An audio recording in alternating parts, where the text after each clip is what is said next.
Thanks for staying with us.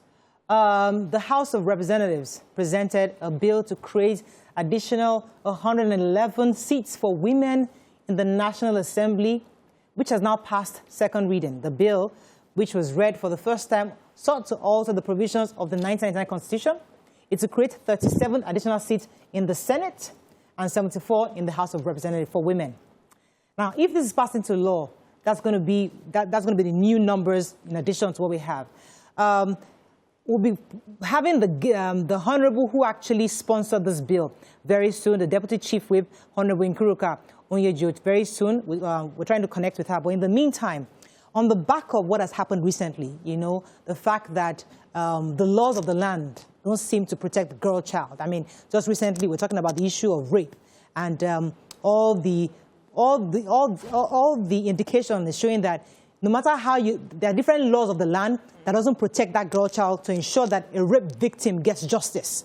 And some have said it's because we don't have adequate laws that has been able to define various stages. So smooshing, kissing, touching, all those kind of things is not well represented in our laws. Now, when a lawmaker now says, let's create more seats for women, do you think this is a good thing to help ensure that these laws that can support the girl child are established? Or do you think we don't need these additional numbers to make these laws to ensure that the girl child is well protected? Mariam, creating more seats will not automatically implement the laws that have been existing. The problem we have is not that we do not have laws. We may not have enough laws, but the laws we have not been implemented. There is no enforcement of the laws that we have. And it cuts across not just the girl child, every other aspect of the economy, the country, government, and all of that. We have policies on ground. We have laws on ground. Implement now is a problem. Enforce now is another problem. Creating more seats. So the problem I have with Nigeria is we do not know how to place our priorities. With everything that is going on now, the National Assembly has said that they are broke. They do not even have money for all of their oversight functions. The budget is not enough for them to run properly the way they ought to run. Adding more seats, are they working as volunteers? Because we need to pay them. We need to sort out their aids. We need to, you know, we know how much we budget for the National Assembly and all of that. Right. We know that right now the governors are saying that there's no money in the country. The presidency is saying there's no money. We're borrowing up and down. Everybody's trying to tighten their belts. This is not the time to create additional 111 seats. This is the time to ensure that the little laws that we have, we follow through and see an impact. When we now get to that era where there's a boom, we can now decide to add more seats. That's my take. Well, we'll be having our guest very soon. Hopefully she'll help clarify the questions you've raised. But let me come to Mariam. Your initial thoughts when you heard this. Okay. So, you know, sometimes when women in politics tend to say, oh, women, we don't like to support women. So I will support her on one, which is I love the conversation where you are looking for more representation of women at that level. It's an important conversation that you have started, and I applaud you for that, and I commend you for that. However, I do not think that this is the right way to go about it. Apart from what BC has just mentioned, just that the cost of governance, already that's a conversation we're having as a country. We want to reduce the size of the National Assembly. We want to reduce the cost of governance. We're talking about our budget, the health budget, the budget for the COVID-19 right now, and we're out of money. So, you know, there's so many important things that monies need to go to. We can afford to pay 111 more reps. So apart from those, we have 8. Recently, I think it was in March, that the National Assembly, they were talking about even where they are, where they stay, the hearing rooms, they need maintenance. Just even as simple as that, you're unable to do that because of the paucity of funds. So for me, if you were if the idea is to push more female representation, I would suggest that what we have on ground now, we have 3 senators per state, right? And then 2 House of Reps per state. What we should do is that of the 3, make 1 or 2 female. So it is what is already there. You can work with what is already there. Secondly, on a personal ego level, I feel a little insulted. Like, are we saying that women cannot continue to fight to empower ourselves, to grow ourselves, so that we are elected? I don't want a woman to get an office just because she's a woman. I want her to get the office because she has proven herself and that she can, you know, that the people trust her enough to represent her, represent them well. But if you look at it this way, the House of Assembly, Senate is a numbers game. Like you're represented, the amount of reps you have is based on the states and the population and all that. So if we look at it as a numbers game, and we've seen that lots of laws that we've had actually are not being implemented because certain groups cannot get enough people to support a certain bill. So if it's a numbers game, maybe it makes sense, therefore, to create more seats for women. So ensure that we can get these laws that existed. Because I remember the Senator Tinubu had tried recently to talk about, I mean, there were other bills she tried to raise recently that she doesn't get the support. The other bills on the women, the gender equality has been pending. Maybe one of the reasons is because we don't have enough female representatives. So it's a numbers that is necessary. I understand the issue of cost, but maybe, just maybe, if we get these numbers, we can begin to see the changes we are looking for in the National Assembly. So women will never be respected if positions are given to them based on their gender. So when you fight for women empowerment, it's very important that you establish that women have the capacity to run this, and women should come out and run this as it should. Run it at par with the male folk. But when you make it like, because it's a woman, because we're supposed to have a woman in this position, and you put that woman there, that woman will never gain the respect of people because they will look at her because it's your gender, and that's why you have that position. We are not fighting for that. We are fighting for you come as a man, I come as a woman, they look at us and they rate us based on our capacity, and we do go there and deliver the job. That is what we should be working towards. The laws that we have that are supposed to protect gender should be enforced. We have all of those laws, they've not been touched. We should start fighting for that. Right now, the states, the federal government, we cannot accommodate this. It can be there for a while. We just spend it till we can. Let us work with the priorities we have on ground. We're still looking for money for our security issues. Let's focus on that. Let me take Adebayo's call. Good morning, Adebayo. Are you there from Abuja? Yeah, good morning. I am with you. Thank you. Hello, morning. Yeah, good morning. I'm with you. You're live. Go ahead, please. I can't hear you, but try to speak. I would like to comment with regards the flux of the... Please, could you speak louder? I can't hear you at all. Please go ahead. Can you hear me? Yes, I can hear you now. I would like to comment on the increase in scam interviews of recent too. Yes. You know, I recall some time ago when I was looking for jobs, I started receiving many of these scams. So one of the things I had to do was I started... Ooh, we really, really wanted to hear that. You see, we can actually link this. You see, there are lots of bills on the floor of the Senate that because of various reasons, religious issues, regional issues, ethnic issues, that have not allowed these bills to come forward because they debate it, but you don't get that consensus. So a young man like this is talking about the fact that he has also experienced this issue of fake recruiters. So the point is, maybe if we have more people like us, women in the House, maybe they can begin to see the softer issues that can be that can be extremely important for the Nigerian citizens. So they have the big issues and there are the soft issues, which are just as important, but nobody is focusing on it because of religious issues. So, for example, somebody from a certain part of the country will say, "Oh, we can't debate on this issue of gender because I am allowed to marry at this age." You know, there's that conflict. But if we have more women, even from that region, represented, maybe we can now have real conversations on these issues. Can more women come out for elections? Can we have more women, you know, identify that they want to go for these positions and be elected into it? Can we have women show interest in this and not being just handpicked? Is that possible? I'm just asking. Yeah, it's possible. That's where I was going to go. So we need to take the power. The women need to do a lot of work. We've had a few, you know, party women that have come, and you know, sometimes behind the scenes they explain to us the politics of it. You know, sometimes when you finally see a woman, it's because the men have agreed. Okay, you have tried. You have been here for us long. Let us, you know, give you something. Let's reward you for your loyalty. That happens. So truly, I think this message is also for all of us. we need to be more involved at the grassroots levels. We need to be more involved at the party level so that when a fellow woman who has put in the years and is willing to come out, then we have to support her because we cannot afford to have many more seats. That's the sad truth. It would be nice to have more female representation, but let it be more based on the seats that we have now. We're looking to cut the cost of governance when we have to do it. There's no money. We're a poor country. That years of Giants of Africa, it has passed. So what we need to do is, and I feel that now, because of the, you know how women, when things get tough, women show up. So let's start showing up on the grassroots. The men always, when they have messed things up, they always run home to the woman to help take care of things. So now this is our time. At the grassroots levels, let's show up and change things. Let's go on a break. When we come back, we're going to continue this conversation. Hopefully our guests will be with us. Stay with us. We'll be right back.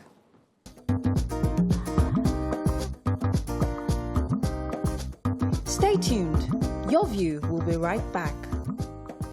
Thanks for staying with us. So let's now go into the solutions. We'd like to take a few calls that we can get. But the truth is, we are in a patriarchal society, and we know that a lot of there's been a lot of cry for gender equality. So in looking at solutions to these problems that this senator is trying to solve, can we find a way such that every state nominates or presents equal numbers of male and female per state? So for the House of Representatives, the senators, for the next election. So we look for women representatives, because what the real issue is that there are not enough women represented in both houses.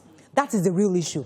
And another issue is the fact that there are bills that concern women, children, minors that are not being passed because of the issues they have to go through within in the House. So can that be, instead of making more seats, can we therefore insist that as we are electing the next set of general elections, we have an equal number of male and female representatives from each state on both House of Senate and House of Representatives?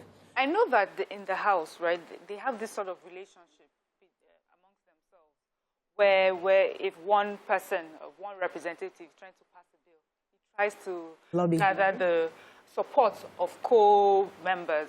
And in doing that, I don't know why the female members there could not. First of all, let me even go back. I hate to think that all these issues concerning the girl child, the female gender, is something that was almost saying that the male gender does not see the importance of. Or care about. I mean, because you're a father, you're a brother, you know, you're a son, so it should be important to you. But those things that are important concerning the female gender, when they sit down with their co-members and they're asking for your support for a bill or something, tell them, I'll give you this support based on your support concerning this particular bill that has been on the, in the House for so amount of time. If you want us to help you push this bill, if you want us to give you the support, this is what I need.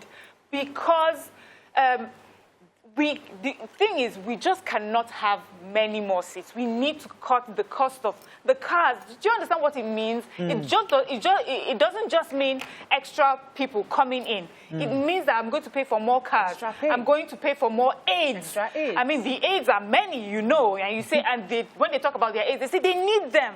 So maybe, because of all those things, the travel, Esther codes, all this is, that's what we're talking about. It is just too many. It goes into billions of naira. We can't afford that. Let me even go back a bit. So one of the things I see in politics is a lot of men are not really very comfortable having their wives go very far in politics.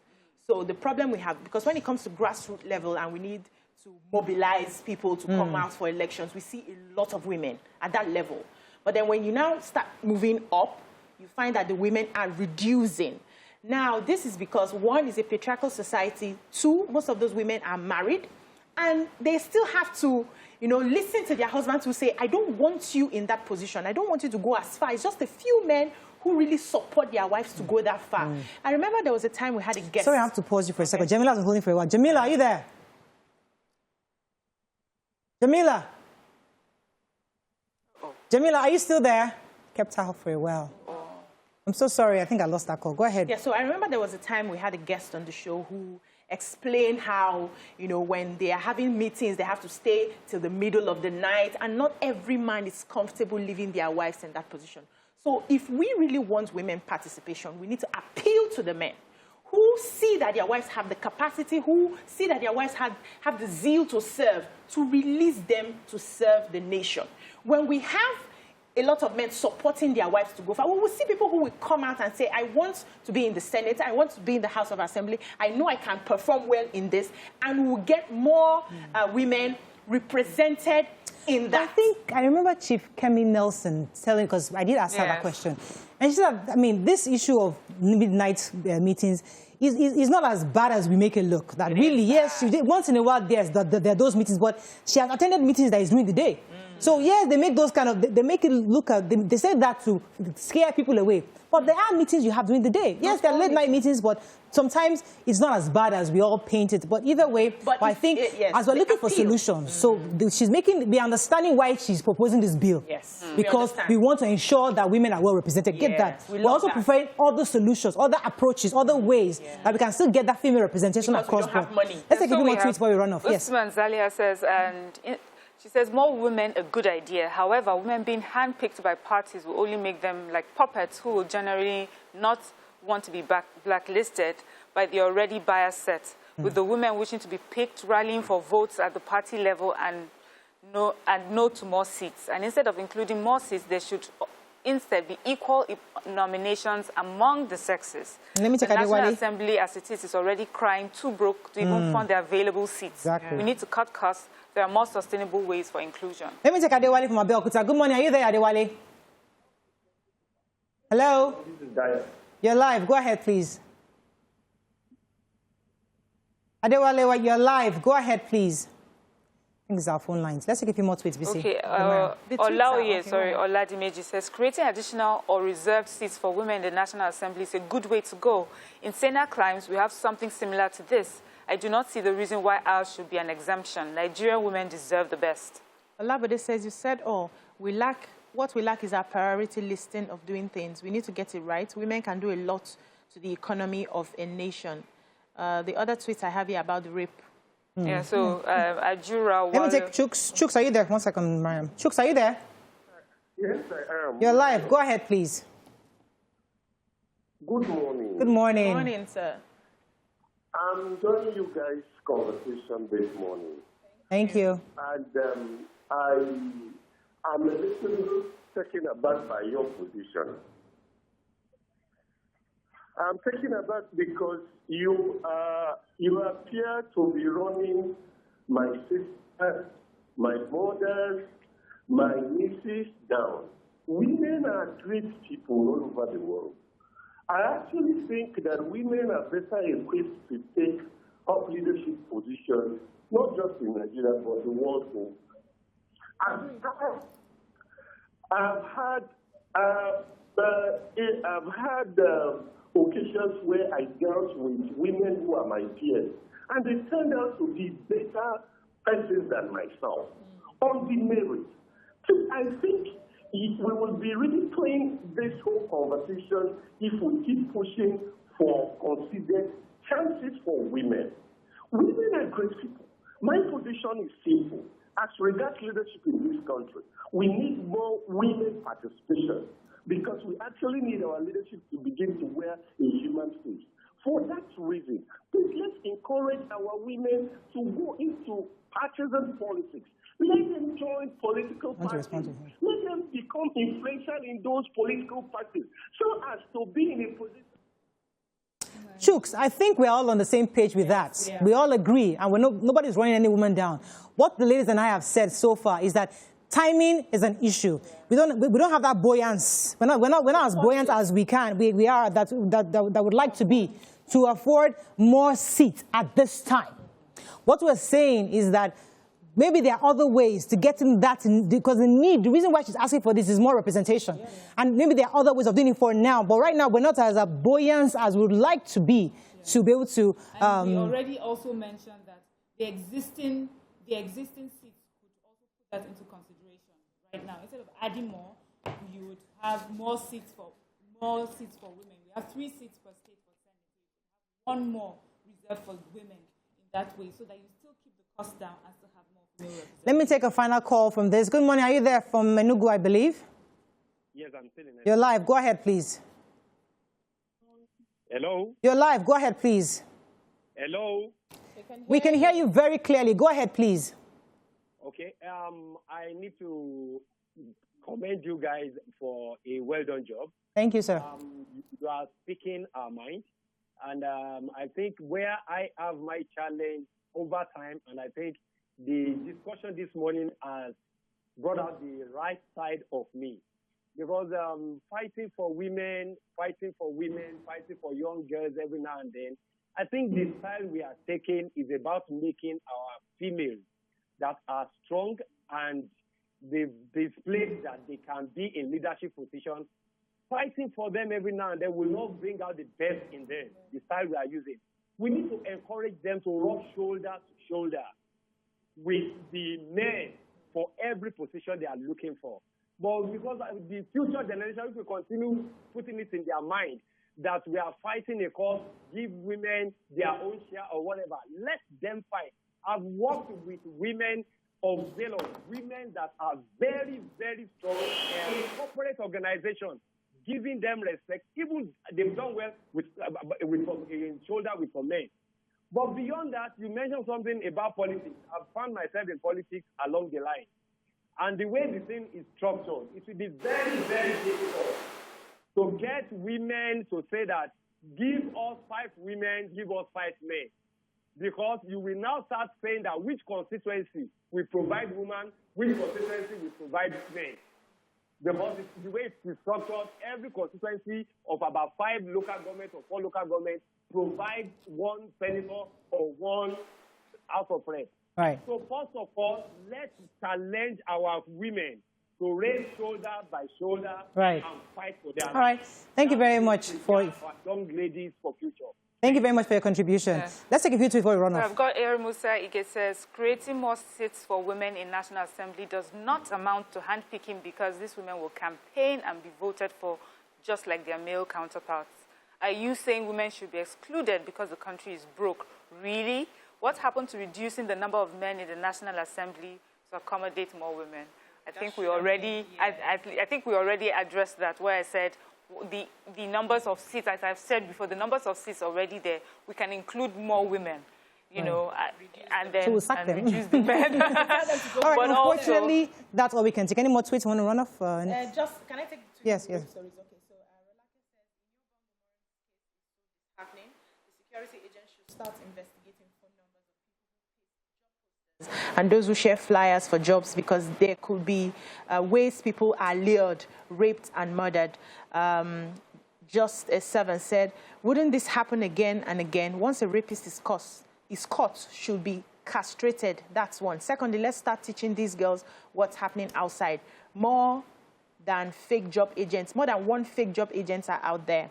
Chigozie says, rape and death is a result of our collapsed family system, bad parenting, and the carefree attitude of our society today. How can that rapist be doing this and nobody suspected or checked? It's disheartening. Yeah. Unfortunately, that's all we can take on this.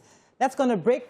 When we come back, unfortunately, our guest didn't show up. I mean, I guess we're trying to reach her, but the phone lines weren't going through. But we'll still follow up with her to be sure if she's going to go ahead with this bill in the House. Okay, that's all we can take on that. When we come back, we want to a whole other segment. Stay with us. We'll be right back.